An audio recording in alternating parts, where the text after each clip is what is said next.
Los occidentales siempre han comparado para su investigación a la civilización de la náhuatl con la civilización europea. Estudian y explican nuestro remoto pasado con el espíritu, la ideología y la visión de los europeos. Esto es un grave error, pues actualmente los descendientes de los pueblos originarios, los llamados pueblos indígenas, no comparten la visión del mundo y de la vida ni siquiera con los criollos y mestizos, que no entienden cómo estos pueblos no desean y buscan el atesoramiento, la explotación de la naturaleza, la acumulación, la comodidad, el progreso material y la modernidad venida de fuera, más aún en los tiempos remotos de la conquista y la colonia. El experto nos dice, tal vez así llegue a admitirse que aquellos hombres no eran los primitivos adoradores de la lluvia, preocupados por la abundancia o la pérdida de sus cosechas, por la posible fertilidad de la tierra, sino que tenían un conocimiento metafísico de lo existente, un concepto del mundo que hiciera explicables sus cualidades de grandes matemáticos, astrónomos, ingenieros, arquitectos, escultores que, paradójicamente, les son reconocidas de manera universal, porque todos están de acuerdo en afirmarlo. Los antiguos habitantes de la náhuatl eran insignes ingenieros y arquitectos.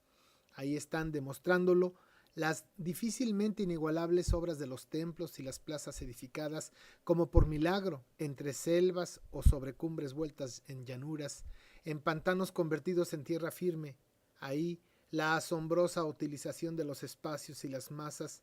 como en una música cósmica en que se alteran sin defecto los bloques de silencio con las armoniosas aberturas del silencio. Eran, asimismo, incomparables matemáticos. Así lo prueban sus cálculos capaces de comprender la nación del cero, la mensurabilidad del movimiento según las posiciones del antes y del después. Eran, también se admite, como indiscutible, poderosos astrónomos, la marcha de los cuerpos celestes, las leyes que determinan los avances y los retrocesos de los planetas, el cíclico progreso de las estrellas,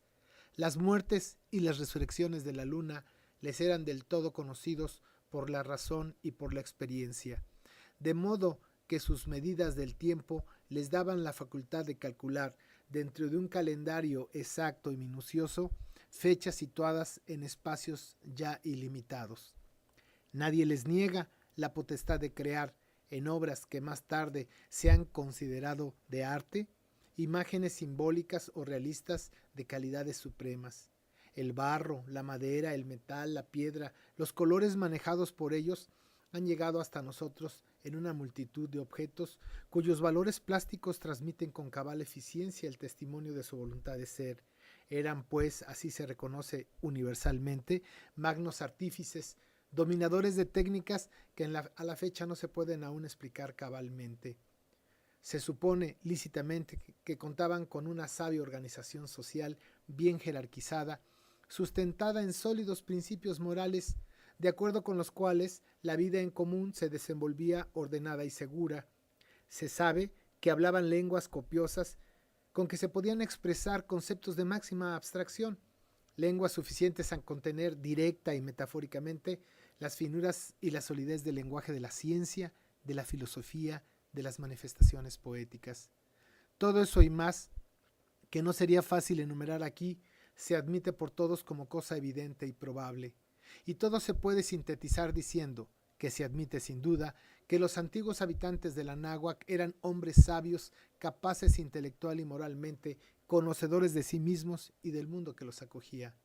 Sin embargo, cuando se trata de considerar la visión que ellos tenían de ese mundo y de sí mismos, los autores que lo hacen casi unánimemente los juzgan como salvajes rudimentarios, ocupados solo en pensar la posibilidad de que la tierra fecundada por la lluvia les diera los frutos de que principalmente se alimentaban. Bajo el pretexto de que constituían comunidades agrícolas, se les reduce todas sus fuerzas espirituales, la totalidad de sus concepciones religiosas y metafísicas, a un primitivo afán de alimentación material que sería para ellos el núcleo y la periferia de su existencia. Salvo algunas excepciones, en todos los autores se encuentra esta inexplicable oscuridad de juicio. Rubén Bonifaz Nuño, 1986.